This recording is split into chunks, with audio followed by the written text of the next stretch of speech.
Եթե ուզում ես պատրաստել շատ համեղ և խրթխրթան սամսա, ուրեմն նայիր այս հոլովակը։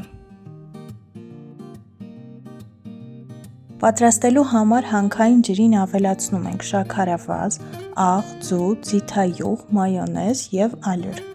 Հունցում ենք և թողնում 20 րոպե, որպեսզի հանգստանա։ Հանգստանալուց հետո բաժանում ենք 4 մասի,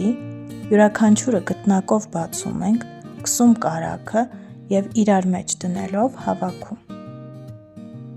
Ծածկում և դնում ենք սառնարան մոտ 3 ժամով։ Սառնարանից հանելուց հետո բաժանում ենք մասերի, գրտնակով բացում, միջուկը դնում և ձևավորում եռանկյունիներ։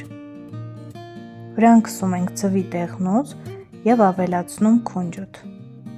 Տեղափոխում ենք ջեռոց 190 աստիճանի տակ 20-ից 30 րոպե թխվելու։